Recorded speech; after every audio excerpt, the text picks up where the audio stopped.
షష్ఠాంశ ప్రకృతేర్యాచ సాచ షష్ఠీ ప్రకీర్తిత బాలకానామధిష్టాత్రీ విష్ణుమాయాచ బాలదా. అమ్మవారిలో ఉన్న 6వ శక్తి షష్ఠి అనే పేరుతో ఒకప్పుడు అవతరించింది. అంటే అమ్మగానే ఉంటుంది, అమ్మలోంచి కొంత శక్తి బయటకు వచ్చి ఒక స్త్రీగా ధరించింది, ఒక స్త్రీ రూపం ధరించింది. ఆవిడే షష్ఠి. ఆవిడ పిల్లలకి అధిష్టాన దేవత, పిల్లల్ని కాపాడే శక్తి ఆవిడ. విష్ణుమాయ అని కూడా ఆ తల్లిని పిలుస్తారు.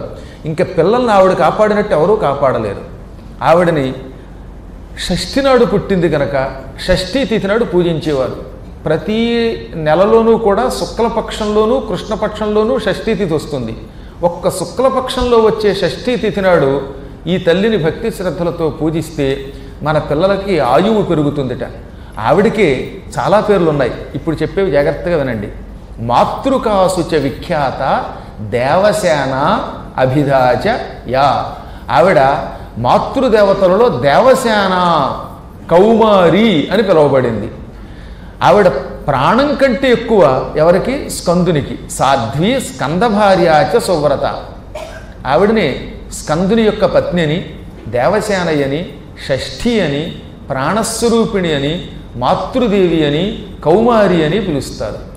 ఆ తల్లిని భక్తితో పూజిస్తే పిల్లలకు ఆయువు కలుగుతుంది. ఆయుఃప్రదాచ బాలానాం. పూర్వం చిన్నపిల్లలు పుట్టినప్పుడు పుట్టగానే ఈ దేవసేనాదేవికి పూజ చేయించి, ఏది ఇంకా మైలు ఉండగానే, పురిటి మైలు ఉండగానే ఆ పిల్ల పేరు మీదుగానో పిల్లాడి పేరు మీదుగానో పూజ చేయించి ఆ తర్వాత రక్షా కవచం ఒకటి పట్టుకొచ్చి అంటించేవారు.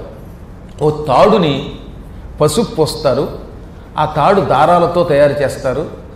దారంతో తాడు తయారు చేసినంతసేపు దేవసేన దేవసేన అనే నామస్మరణ చేసి ఆ తర్వాత దానికి మధ్యలో చిన్న పసుపు కొమ్ము కట్టి దానిని కుమారస్వామి భార్య దేవసేన దగ్గర పెట్టి అర్చకుల చేత అర్చన చేయించి వారికి ఏదో తోచిన దక్షిణ ఇచ్చి దాన్ని పట్టుకొచ్చి ఈ చిన్నపిల్లల తల్లికి కట్టేయాలి. కట్టేస్తే ఇంకా అప్పటి నుంచి ఈ చిన్నపిల్లలకి ఏ విధమైన అనారోగ్యం రాదు, ఆయువు పెరుగుతుంది. అందుకని చిన్నపిల్లల్ని రక్షించే ఆ దేవతకి దేవసేన అని పేరు.